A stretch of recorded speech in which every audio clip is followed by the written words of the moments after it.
sit on stage with you if you don't mind. No, I don't mind. Okay, I'll be like your Silda Spitzer. Okay, so no need to introduce you. Mr. Savage is amazing. He invented the word Santorum. With his husband, started the It Gets Better campaign. He's an incredible columnist. And I spent all day reading American Savage, and it's such a good book.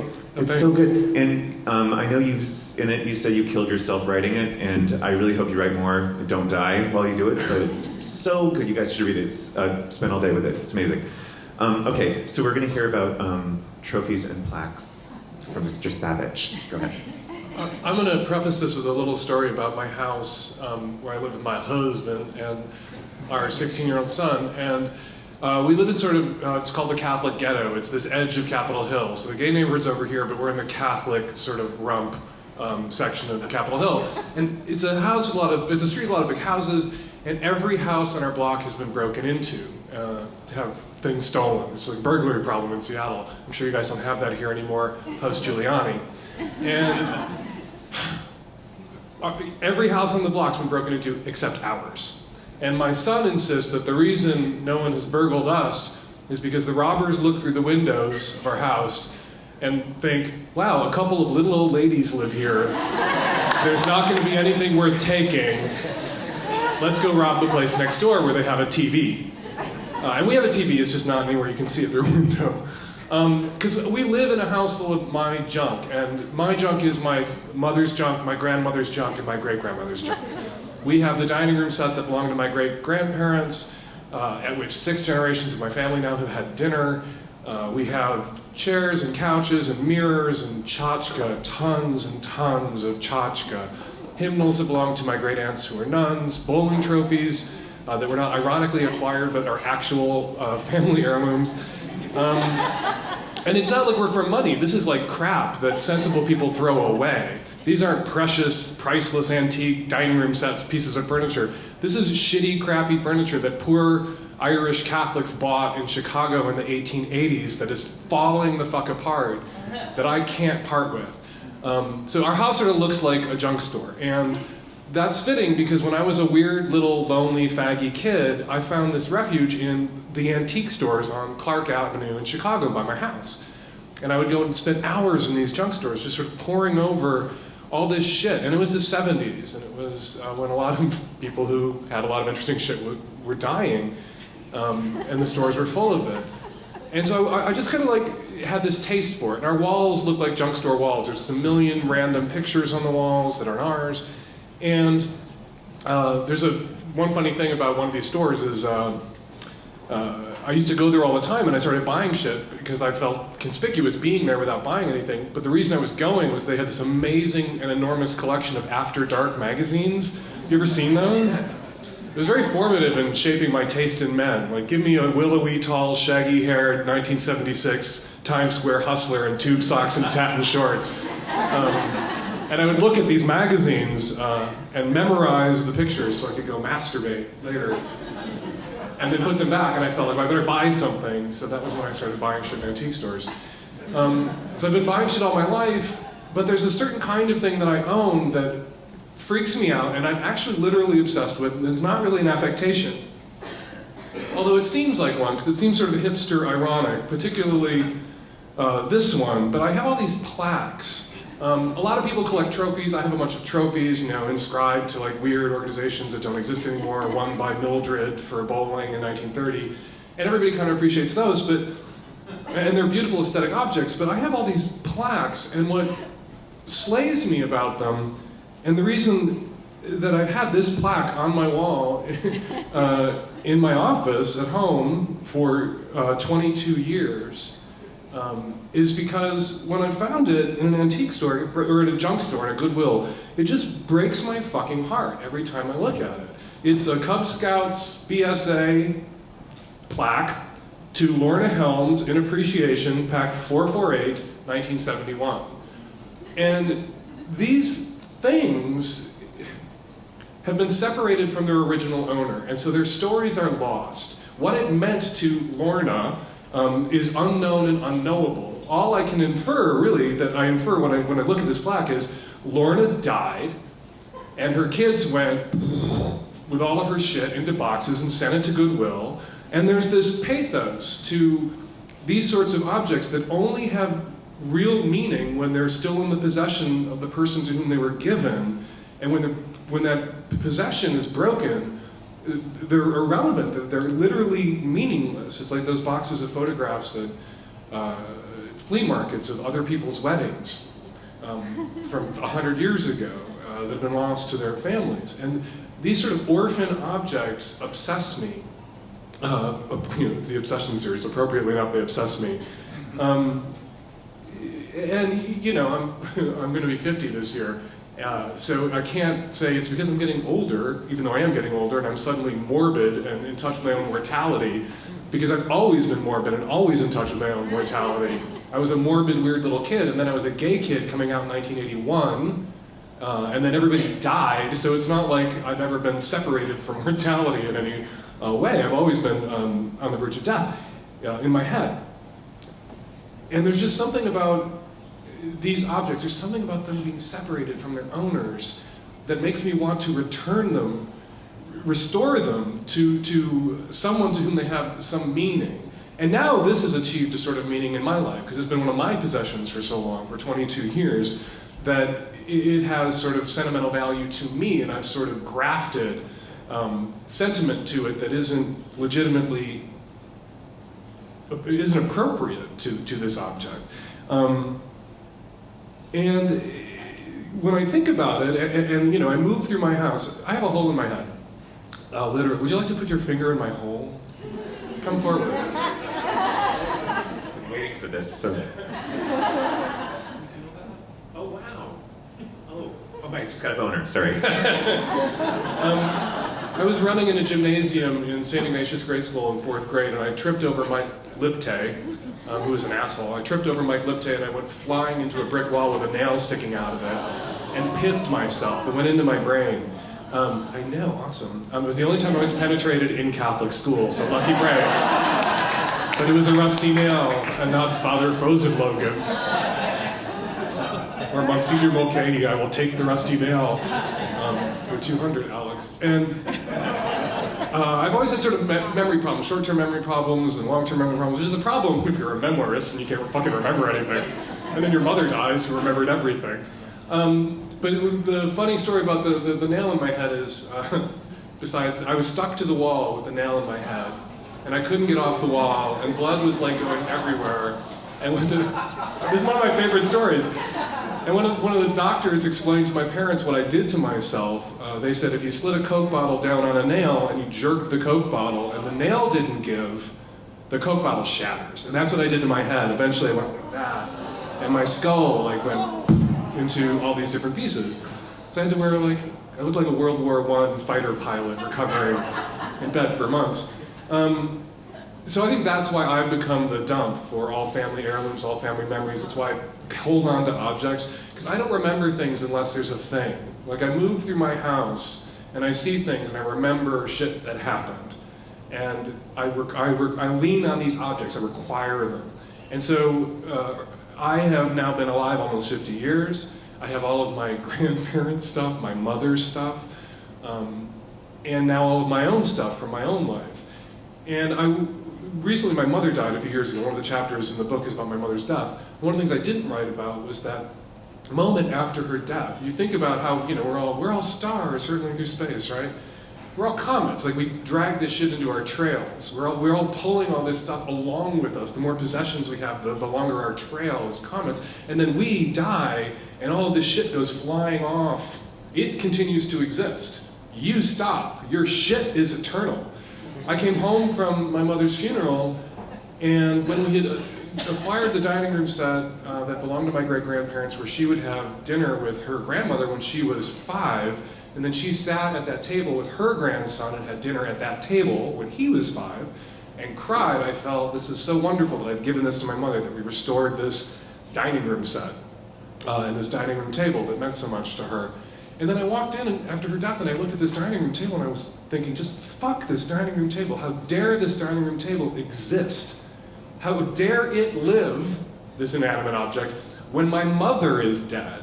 right? And so I just started, and watching all my mother's shit fly off into space after her death, all of her clothes, all of her possessions, all of her tchotchke, all of her things be dispersed in this way where you felt like you were losing her. Like there was something about all of these objects that accumulated over the course of her life that built her, that were her.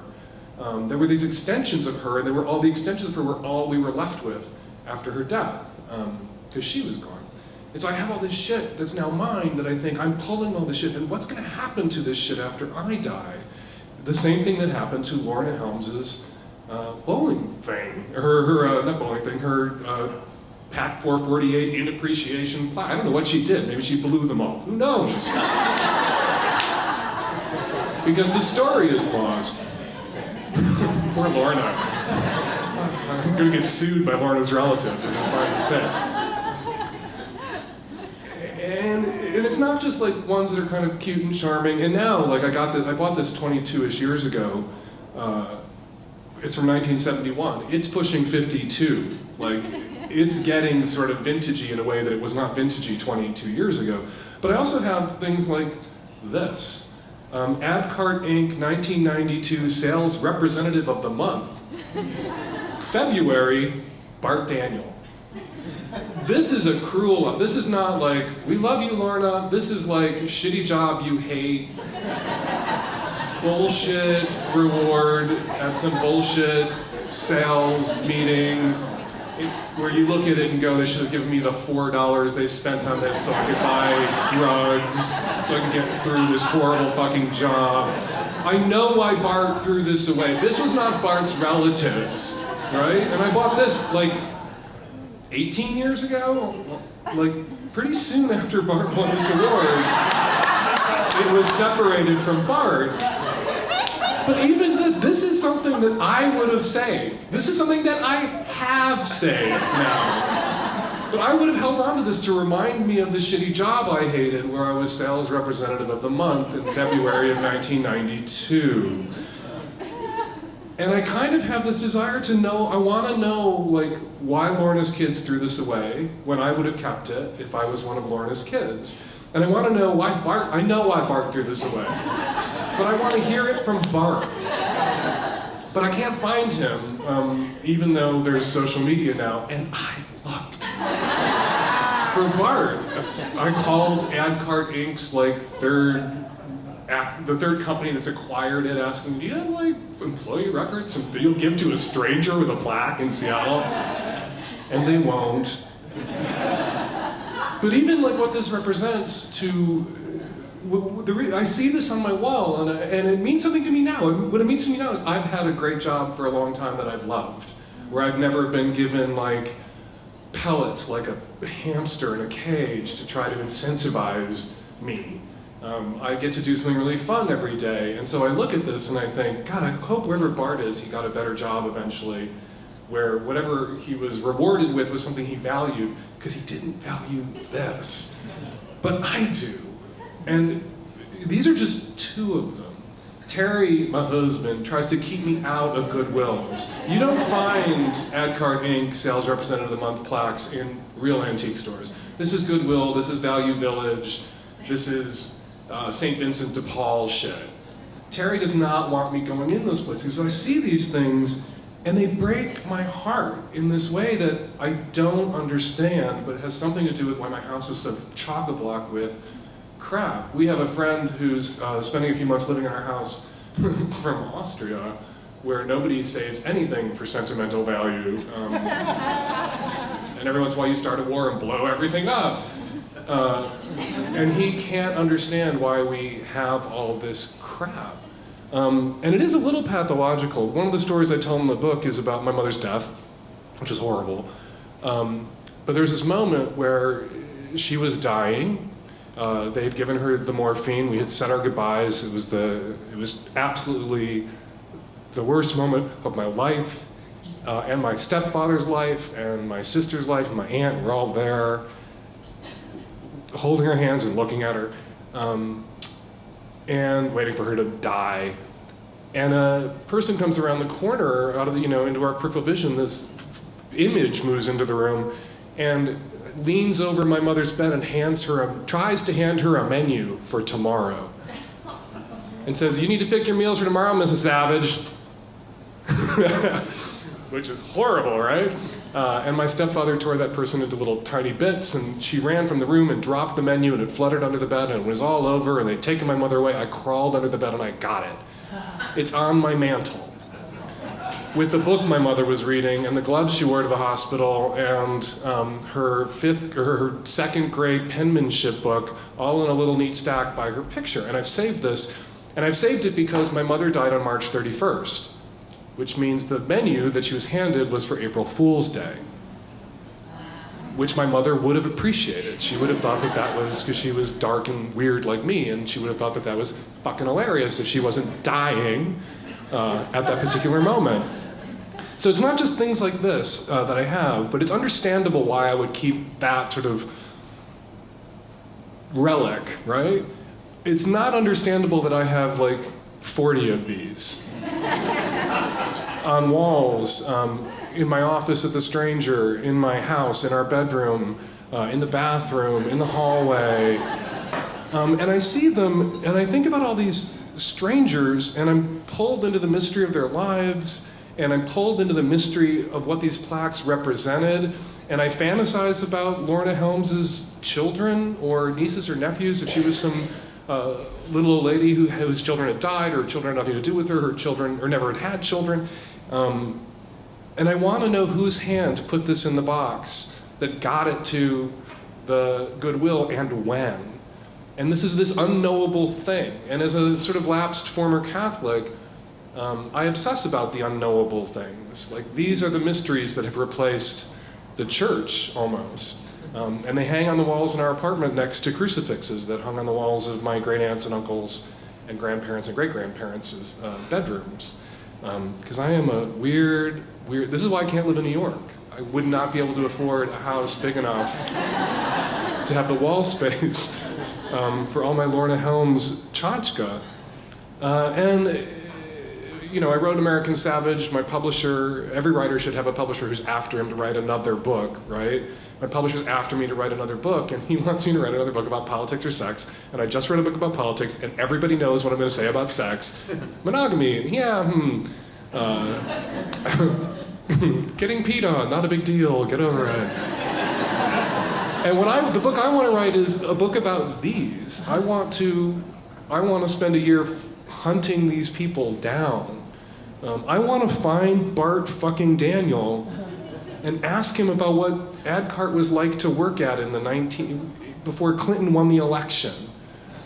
When George H.W. Bush was president. And I want to ask Lorna Helms's awful children how they could let go of this. Because if you're going to hang inconspicuously on a wall in my house for 22 years, it could have hung inconspicuously on a wall in their fucking house for 22 years. And part of me thinks that, with having watched my mother die, and having been faced with this house full of crap that one day my son will be faced with, all by himself. Unlike my mother, who had the good sense to have 4 children, poor DJ is going to have this house full of crap crash on him when some right-wing asshole blows my brains out at a college speaking event. I get a death threat every day. It's from a right-wing Christian or from a radical queer. One or the other every day. And I think that if I could find Lorna Helms's kids... And so when my mother died and we dispersed her shit, there were things we let go of that now I regret letting go of. That I'm already regretting letting go of, despite the mountains of crap that I have that Terry can't understand why it's still in the house. I have the scale my mother was weighed on at the hospital where she was born. Why? My mother had it, or she was weighed at home, she was born at home. I have the scale my mother was weighed on when she was born, that she kept. And then one day it arrived in the mail with a note saying, "This is the scale I was weighed on the day I was born." You don't throw that away.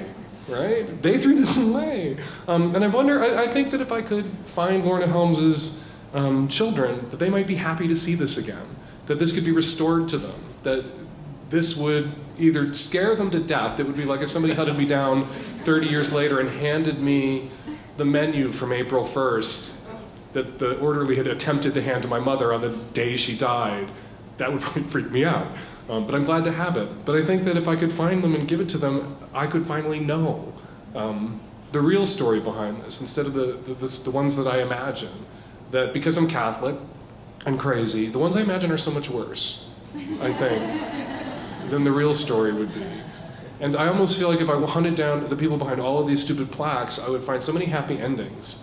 I would find so many uplifting stories and narratives. I would finally know who Lorna was, and stop having to imagine who Lorna was, or worry about who Lorna was. I worry that Lorna died alone. I worry that no one cared about her or her things. Because to care about someone is to also, in my mind, because I have no short or long-term memory, because I drop a nail into my head, someone is their things. Because their things trigger. For me, they trigger everything. They're all my memories. They're the repository of everything. And once they're divorced, once they're separated from that ownership and that memory or the memories they trigger, what meaning do they have? I have one other example that I was going to bring and I forgot. I was going to pass it around the room, make you all touch it. I have a pair of upper denture sort of teeth things that snap in, that are metal and really like badly made with a couple of like teeth in them.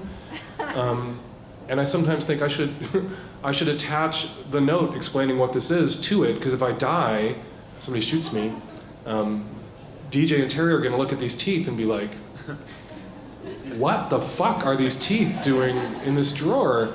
I lived in West Berlin in the 80s, and I was in East Berlin for a bunch of the demonstrations before the fall of the East German Communist government. And we were walking through Alexanderplatz after a demonstration, and after people had been roughed up by the police, and there was blood and these teeth on the pavement. And I picked them up and put them in my pocket, and I still have them. And they mean to me this time in my life when I was 25, to have been in Berlin when the wall came down, and they're very meaningful to me, but no one will ever know it, except for all of you. So when I die and there's an auction of my effects or there's a garage sale, get to Seattle and look for the teeth, and they can be yours. They're right above you. Pardon? They're right above you. Yeah, right. They're a little smaller than that. They're little underfed communist starving people sized. Well, you have to read that book, first of all. Second of all, you're crazy. That's what I decided. No. Okay.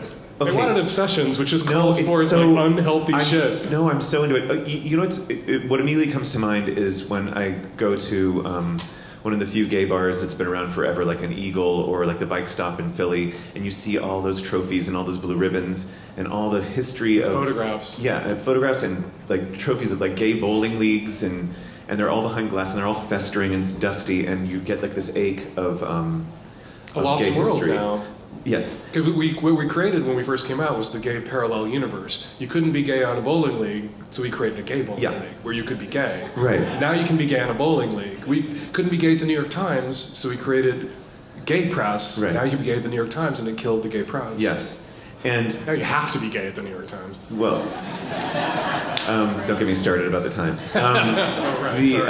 But you. I don't know. Like it reminds me of in your book you say this and I feel this too. It's like we have to teach gay history, gay and lesbian and bisexual transgender history to our kids, because there's no meaning. There's no way to do that now in our curriculum, right? Right. There isn't. And gay history is always this lateral pass. You know, Jewish people bring up their kids and teach them a little something about Jewish culture and history, even if you're just steeped in it. You're soaking in it as a Jewish kid with a Jewish family. It's a gay kid with a straight family. It's really on you to have some desire to learn and to know. Or if you're lucky like I was, the first guy who's fucking you is putting his dick in your ass and books in front of you when he's done. Now that I'm done with your butt, you read this. Come back tomorrow. I was a good student. What incentive, right? Right. Quick, read it, hurry. Took a speed reading course so I could fuck more often. Okay, so I don't want to go there so fast, but I just read your essay about your mother, and I was at a restaurant and I cried when I was reading it. It's a very, very affecting essay, and And it's interesting to me, like, at one point in the essay, and this is related to this. One point in the essay, you talk about how a priest. I was born a Satanist, so I have no idea how. But we were born without religion. I was just raised Republican. I'm not Republican. I was just raised it. But anyway, a priest came in and gave a catechism or whatever. And Last rites. Yes, and you. I don't know what I'm saying. I have no idea what I'm saying. I have no idea what I'm saying. What is a cat? I don't know. And it worked for you. It worked for your family. It worked for you. It calmed you down. And So these plaques are sort of like calming you down or something. They're kind of anchoring you somehow. They do. I mean, all the shit that I have that I own that's from all these stages of my life and the But you think they're bullshit. I guess that's what my point is. Because you think Catholicism's bullshit. I do think Catholicism's bullshit. But it affected you. You think these are bullshit, but they're affecting you. They don't. But these aren't bullshit. These exist. Okay. Right? Mary did not fly up into heaven. Jesus did not rise from the dead. Right. The earth wasn't created in 6 days. There was no flood. It's all bullshit. Right? There's no Sodom and Gomorrah. But this exists. Like, people exist. There's a history. And one of the things that I just spoke at an atheist conference where, somebody said, "What can we replace religion with?" Or we need to like smash religion forever. And I had to like stick up for ritual. I had to stick up for cultural Catholicism, which is something I arrived at after I moved to Seattle and I met some Jews and got to know some Jews. I got to know all 4 of the Jews in Seattle, and they would get together and they would do Rosh Hashanah, they would do Yom Kippur, and I was like, "You eat bacon, you don't believe in God. We've talked about this," and it was all about their cultural identity as Jews. And I was like, "Oh, okay, so I can be culturally Catholic, believe nothing." Eat bacon sandwiches, suck dicks, and slip into a church every now and then for the sense of connection to parents, grandparents, great-grandparents, great-great-grandparents. Because at that moment when he gave the prayer, whatever it was, that you liked it because it calmed your mother down. It did. You're gonna make me cry. Like, sorry, that's because I'm Oprah. It was this. There's something to ritual. There's something to the foxtrot at your deathbed, which is what it was. It was like we all just like knew the steps, and we knew what to say and do, and because there was this structure to hang our grief on at that moment. Right. And it wasn't. I don't know what my stepfather believes, and he's a Catholic, and I think he believes. My mother believed very sincerely, and my sister sort of had vestigial beliefs, right? And I don't believe shit, but the prayers came out of my mouth. I knew exactly what to say. Hail Mary and all that, and Our Father, and the call and response shit that they do to you in Catholic Church. I've been in a Catholic Church for 30 years, and all the responses came right out of my mouth, and I was saying them with my mother, who was saying them. And it was the last time we got to do something together. Besides, then she got to die, which is something she had to do alone.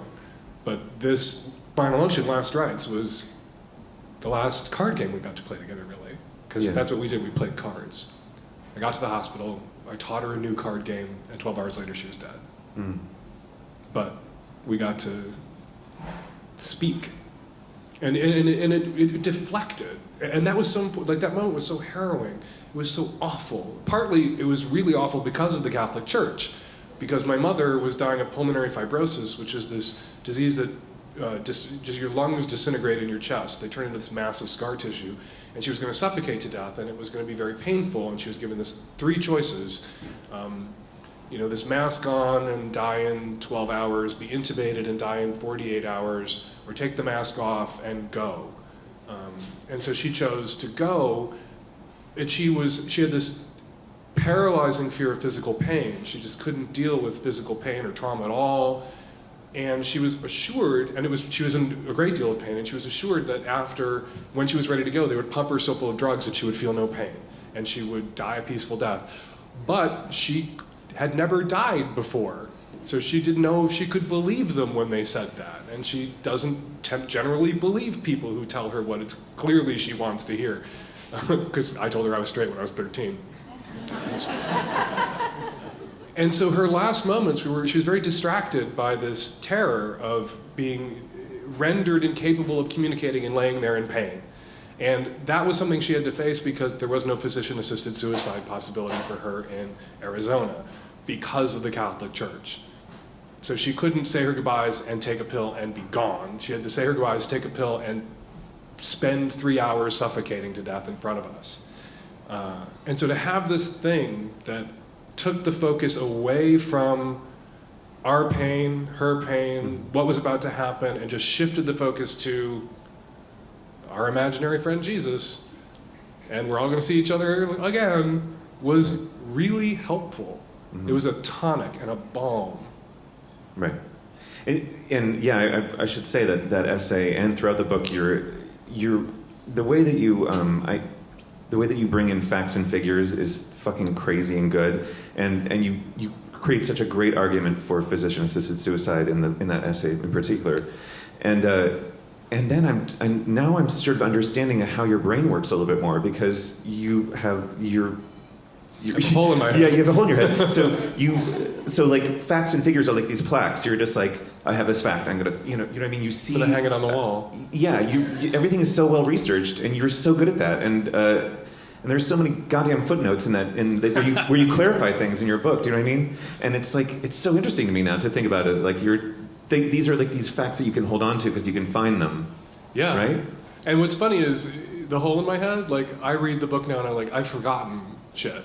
Like I'm writing it, I'm looking things up, I'm learning stuff, I'm putting it in there, and then as soon as I'm done, it kind of scatters. Right. So the book itself is a kind of repository of my memory, because I wrote The Kid as it was happening. I wrote those essays about my mother dying as it was happening, right. Because if I don't write these things down, they're gone. If I don't hold on to these things, these memories are gone.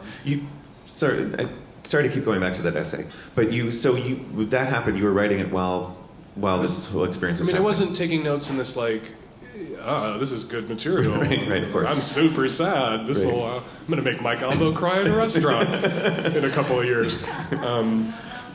But I was, to process it, because I was like, I don't want to forget how this feels right now. I don't want to lose it. And I know with the way my head works that I will. Do you keep a diary? Do you have a diary? No, I don't. I keep notes and I keep objects.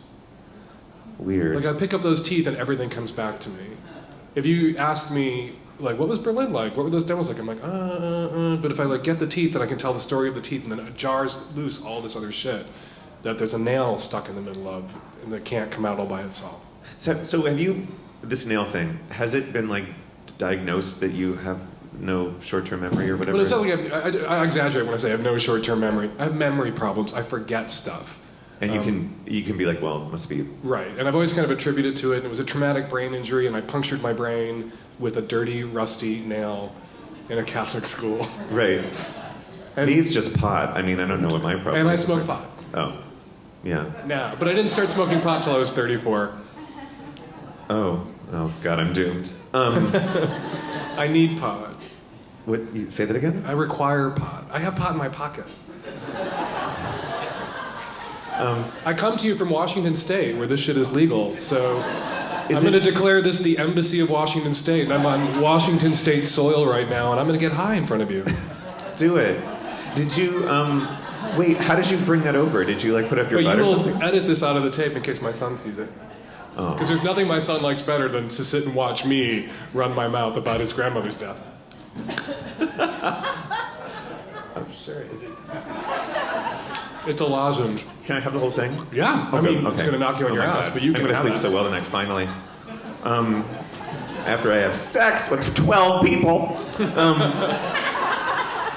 Okay. 12 gangly men. Yeah. Gangly? Didn't want to say angry, and gangly was sort of reminding me of it. Oh, I got it. Okay, funny. Okay. And I like gangly guys. I do too. I like them because Tommy Toon was in a lot of those After Dark magazines, and it just carved me. I wanted to say something about After Dark. My friend Nathan Carrera, a wonderful musician performer, was over at his place, and he had all these After Darks, and there was this great article by Michael Musto that was I Instagrammed it, and at the beginning it's all about the teen sex dreams of the 70s. Leif Garrett. Yeah, that. I'm more of a Lee Majors $6 Million Man kind of guy. Andy Gibb. Yeah. Yeah, see, you like we could be each other's wingmen because I like the Slightly older. the Grizzly Adams. No. Oh, no. Willie Ames. Really? Yeah. Oh, Grant Goodeve. Don't know him. He was the oldest on Eight Is Enough. Willie Ames was the. Oh, right. Grant Goodeve was hot as shit. He lives in Seattle. He does? Yeah. I'm sitting on his face. I'm getting the thing sitting on his face. Okay, wait. We should go to questions, but Alex, I would like another vodka soda with cranberry, please. Thank you. Okay, question time. Yeah, question time. Oh, over there. Hi, Dan. Thanks for this terrific talk. What's weird? One of the weird things about this is you're asked to talk about something you haven't ever written about, that you're obsessed with, and you've never researched, and you've never spoken really publicly about. So forgive me that I wasn't. It sounds like well constructed or glib as they usually are. No, you were so. It's self-conscious. Please don't be. One thing I wanted to ask about is the general consensus seems to be that we're in the age of too much stuff, right? It's not sustainable. There's too much planned obsolescence. There are gadgets and devices, and outlets, things that don't plug into things anymore, things that are kind of useless. I'm wondering what you think about the future of the kind of stuff that matters, that has a personal identity attached to it, whether it be photographs or I'm obsessed with documents in general. Or in your case, trophies and plaques. How much of that's being produced? Well, okay, wait. Before Jakob, we're supposed to repeat the question for recording purposes. So repeat. I'll repeat the question if I can do that. Okay. What do we do with all our stuff?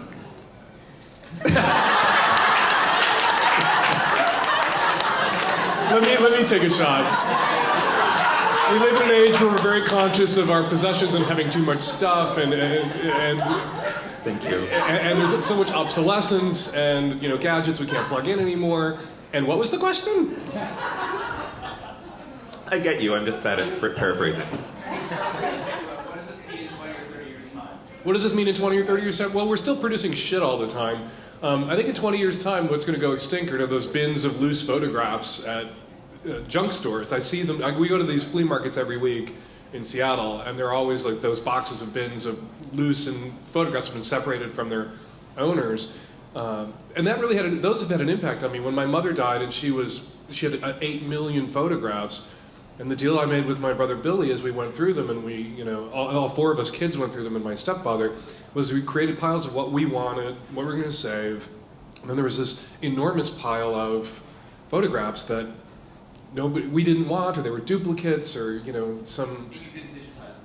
We didn't digitize them. No, we burned them because I couldn't bear the thought of them being orphaned. I couldn't bear the thought of somebody looking at this photograph of my mother with 2 small children one day, and we had like 8 photographs from that day, and thinking, who was this woman, and where are these children, and how did they let this go? And so we burned them. We cremated them, just as we had cremated my mother 2 months prior. So what's the future of our objects? In some ways, we're going to produce more objects. In some ways, less. I think I think we're moving toward, as we're more crowded and smaller apartments. I think, urbanism and density is the future. People are going to have less room for shit. I live in Seattle, which means I can have a 4-story house with 5 bedrooms and tons of crap, tons of room for. I have my grandmother's wedding dress in a box in a closet because I have a closet for that. But people aren't going to be like that anymore, and things are going to have to go. You didn't bring it out for your wedding? I didn't bring it out for my wedding. My grandmother was a tiny. I could have worn it on my calf. But Does Terry have a lot of stuff? Terry has 8 billion records. Uh-huh. Terry's a DJ. Terry, he collects certain things: clothes, records, hairstyles. So we have tons of vinyl. The house is going to crash to the crust of the earth with the weight of the plaques and the records at a certain point. But we don't consume a bunch of crap. Like mostly I acquire stuff that already exists in the world or is already in our family. We don't commission plaques. I also have all of Ann Lander's awards and trophies and honorary degrees because I went to an auction of her effects to buy her desk. I write Savage Love at Ann Lander's desk every week. I thought I would be bidding against the Smithsonian Institute for Ann Lander's desk, and they were going to put it with Archie Bunker's chair. Totally. 40 years she wrote her column Absolutely. at this desk. So I went prepared to spend a great deal of money bidding against the Smithsonian because I wanted this desk. And I bought the desk for $200. And then they started selling her Lifetime Achievement Award from the American Cancer Association and her State of Illinoisian of the Decade Award. An award she was given by Pope Pius VI, which is the jankiest piece of crap you've ever seen. But it was in the Pope's hand at some point, a Pope's hand. I have it all because I figured no one's ever going to give me an award for writing an advice column because I write a dirty one. So if I want advice columnist awards, I'm going to have to buy Ann Landers. So I have all of her plaques and trophies and shit. What about her daughter? Doesn't her daughter... She didn't want it. She was the... Bitch. I know, Margot Howard. It was very nice. Oh, sorry, not bitch. Well, she's very... I actually called her before I went to the auction to say, I'm going to the auction of your mother's effects, and it'll get spun in certain places as disrespectful because I write the dirty column. Right. Is it okay with you if I buy your mom's desk? Because I didn't want it to be like... I didn't want her to get a phone call from Fox News or whoever would have been upset about it. She's like, oh no, buy it. I don't give a shit. So I bought it. That's nice. She said, no, what she said was, the old girl would be glad the desk was still in the business. Oh, I love that. Yeah. That's so sweet. Okay, more questions up here, please. So I'm a teacher and a fairly new mom, and I'm always interested in how children are in relation to their parents. So I'm wondering how your son is in relation to objects, if your objects, or if he has a similar kind of... We were just talking about this upstairs. Yes. How is your question? How is your son related to objects in comparison to you? He has no relationship to objects. He owns very little, he possesses very little, he doesn't want to have junk or tchotchke around. He has a friend whose dad owns a skateboard shop and they live in a cool house with a skateboard ramp in the basement. And no possessions, this minimalism and cement floors, that's what he wants. Every once in a while he jokes that we burnt the pictures, he's gonna burn everything. Are you curating your comment trail is one question. And the other question is, what is your belief in intangible things, maybe? Would that be it? We're not really curating the comment trail at all. We have a friend, this is why I want to write this book. One day at work, we got a phone call that my really good friend, the publisher of The Stranger, Tim Cack, I've worked with for 25 years. Somebody called and said there's smoke coming out the windows of your house. And we jumped on our bikes, we rode our bikes to his house, because it's Seattle, as fast as we could, and got there in time to watch the windows on both floors explode out of the house and the whole thing go up in flames. Everything they owned, every piece of clothing, every object, every possession, every photograph of their two children. It could have been worse because the fire could have happened in the middle of the night. It was a dishwasher shorted and burned up the wall. And if it had happened while they were asleep, they all would have died on the second floor because it all went up so fast. And there was this moment where they had nothing. And all of their possessions were gone. And they were a little they had art that they bought. They were like Seattle hipsters, and they lived in this kind of chock-a-block house with little tchotchkes like I like, and a Renoir that had been given to them by their grandmother that they hadn't insured.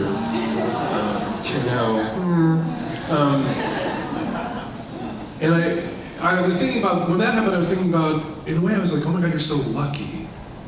Right? I feel a responsibility to these things. I feel like as if they have souls and I'm responsible. I have to shepherd them through to whatever the next stage of their life is, which means at some point I have to start thinking about where this all goes, because we only have one child and he's not interested.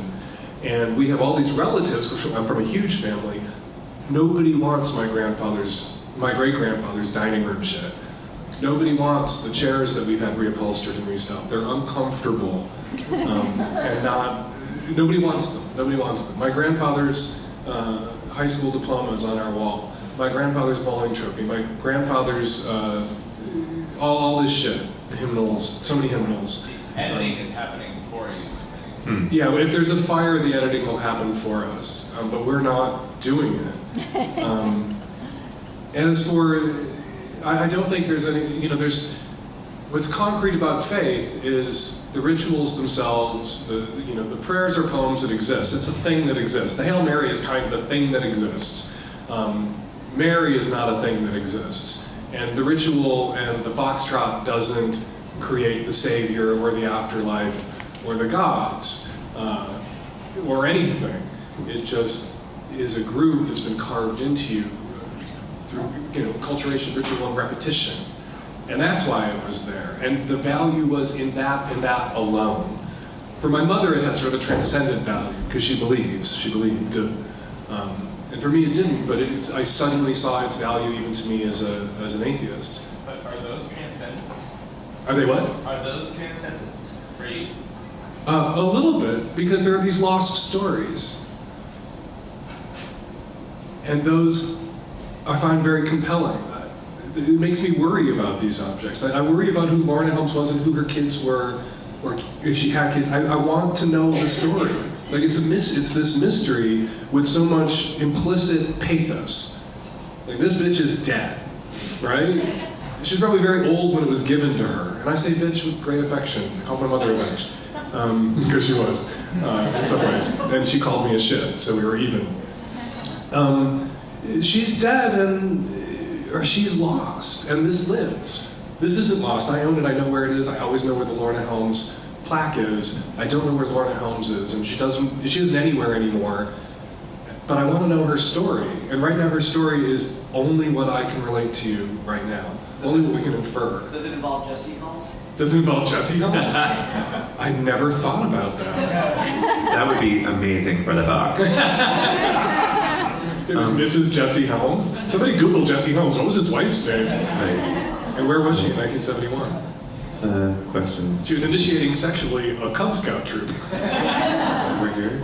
Hi, so I know that I have more than one obsession, and I'm curious when they came to you and said, we want you to talk for 30 minutes about one of your obsessions, if there were any other topics that you weighed? Well, Good question. What are any other obsessions that you have?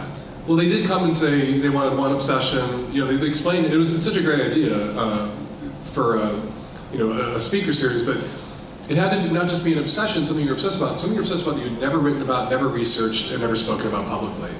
Which cut out most, I've been writing for 25 years. Typically you go and write about the shit you're obsessed about. So I'd written about religion and sex and blowjobs and IML and my mother's death and all this stuff that obsesses me. And I actually didn't know what to talk about. For weeks after I agreed to do it, I was like, what the fuck am I going to talk about? As I'm walking through my, this Havisham house full of crowd. What is it that obsesses me? And then I came to this. There's some other stuff I could have written about, but I'm not going to, or could have talked about, but I actually want to write about it, and I'm not ready to talk about it yet. Eileen Miles, when she spoke the other day, she went through the other obsessions. She was like, for a while it was going to be wolves, and then she was like, and then it was about dead wolves, and then she realized it was all about spoilage and about things spoiling in her refrigerator, and that's what it ended up on. And then she went on. She talked about love. She talked about the quote is, "The love will rot." That's what she said. So and I'm really talking about death. This is all about death.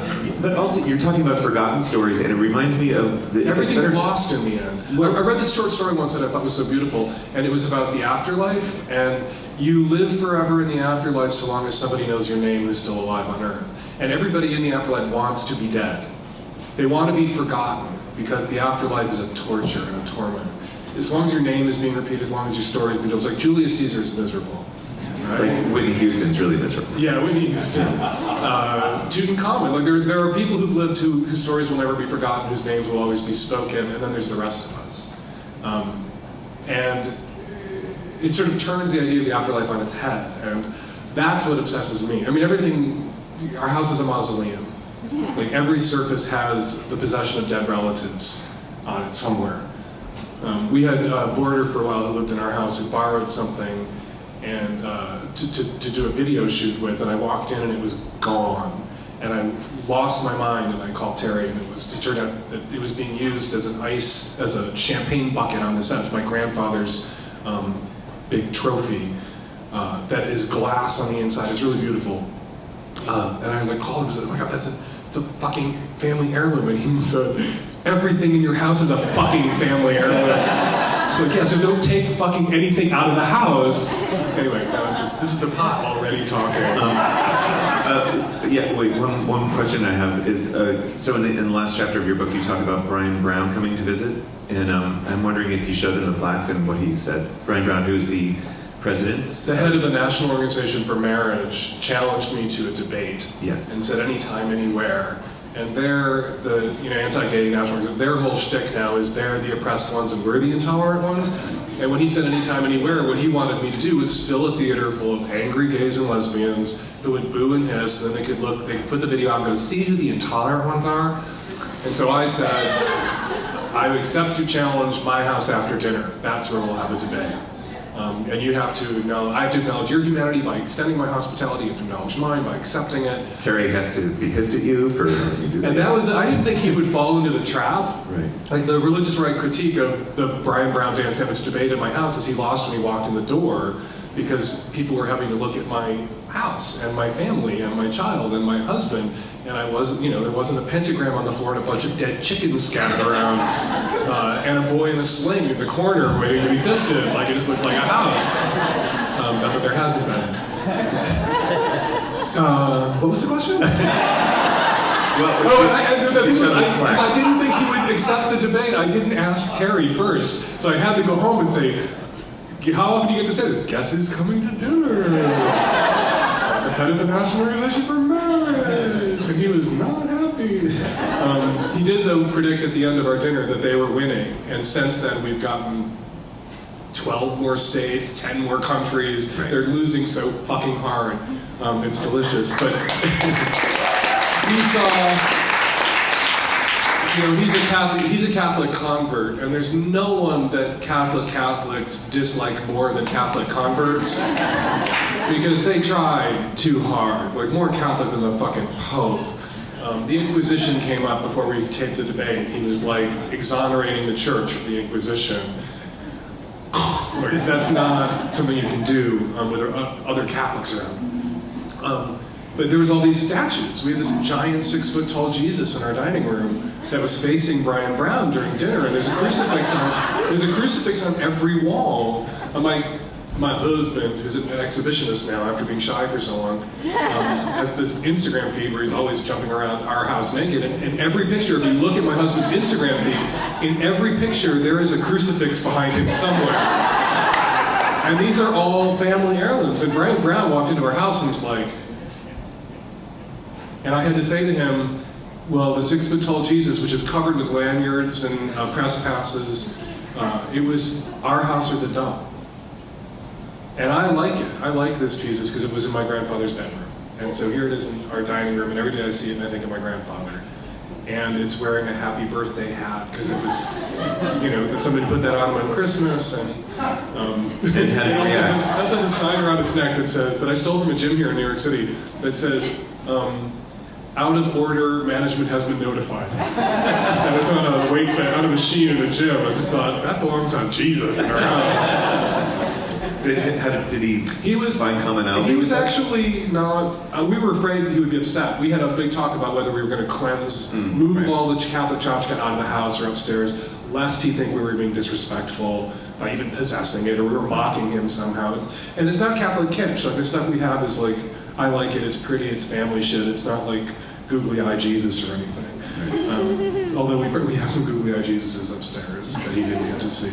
But it would have killed him to go to our bedroom. Like, this is where the gay sodomy happens, right? And there's like a crucifix over the headboard on the wall behind our bed. Nice. Because you have to have a crucifix on the wall in every room in your house, or Jesus will kill you. According to my grandmother. I wish I had known that.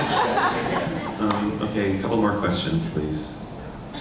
Sure. I used to live in Seattle on 12th Street, and something strange was there because I'd run into people who would brag about shopping at thrift shops.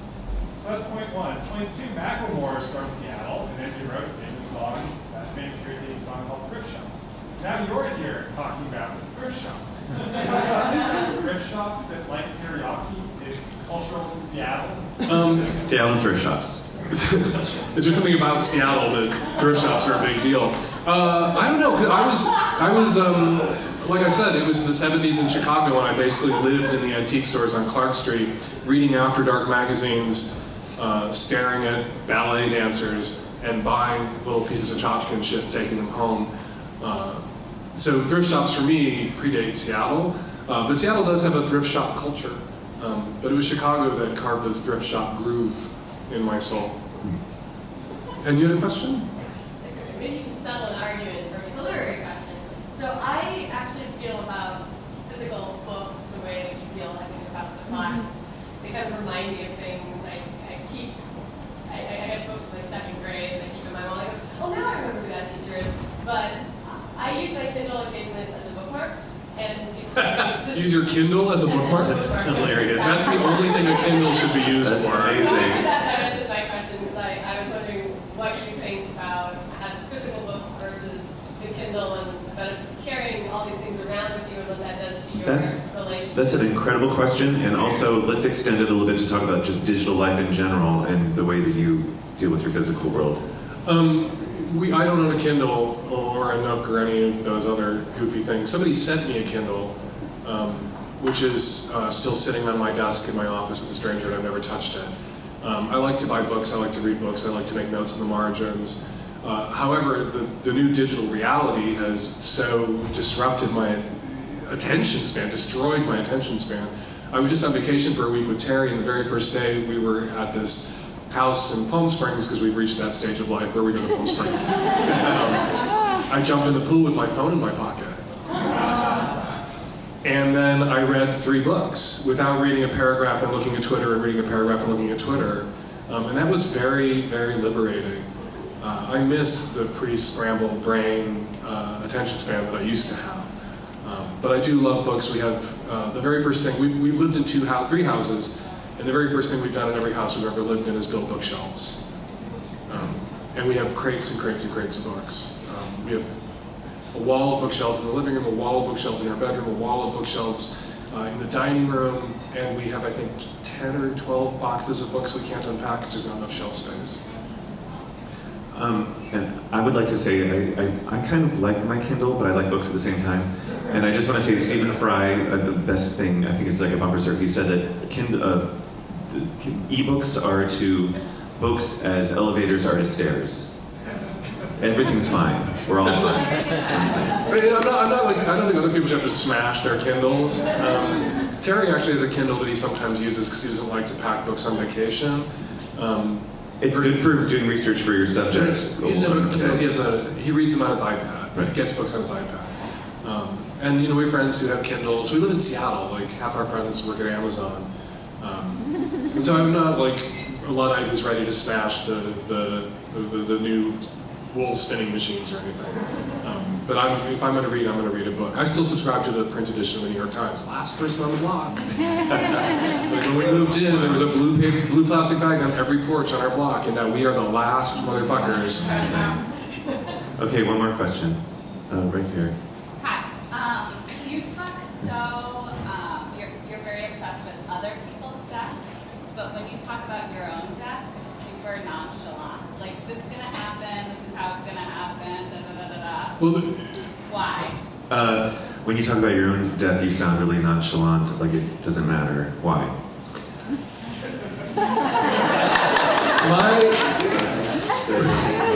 We joke at our house, my son, my husband, that I suffer from WCSD, like my mother, which is called worst case scenario disorder, where you always have to imagine the worst potential possible outcome, completely flesh it out in every detail, and then it won't happen.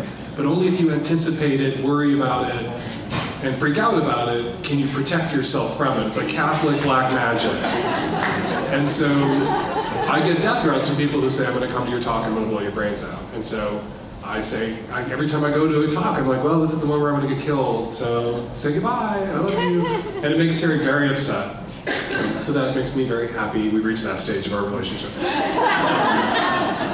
So it's sort of like it's sort of a protection to be glib about it. Like, you have to embrace it. I saw Titanic when it came out, and that was I wrote a chapter in The Kid about worst case scenario disorder, because it never happened to me in a movie before where I couldn't see the potential death that was coming. That I thought if I had been on the Titanic, every time I get on an airplane, I picture all the ways it could explode, we could crash, we could die. The Malaysian flight, I know all the potential, I don't have to watch CNN, I know all the potential bad ways that went down.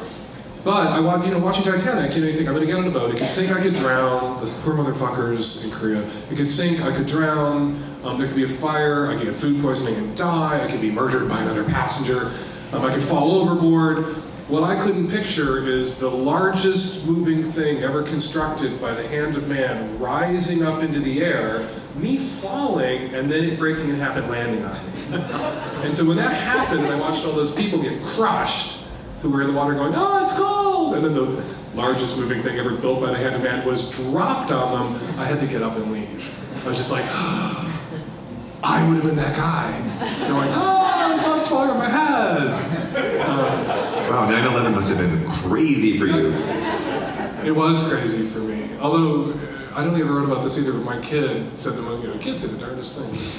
So do high 49-year-old faggots.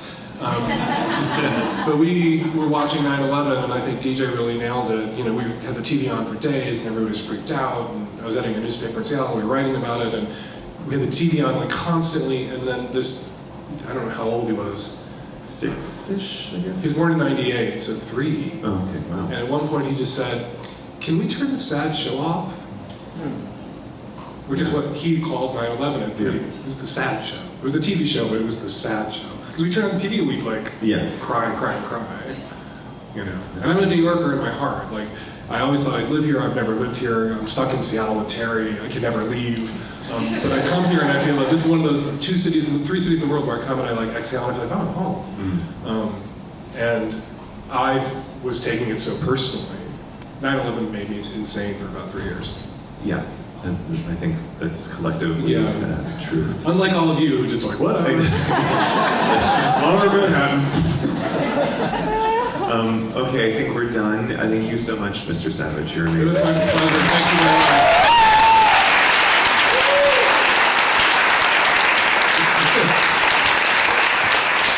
I did have this fantasy that I was going to hold this up and Bart Daniel was going to be here tonight. Hey, that's my plaque. That's my plaque, Yeah. right.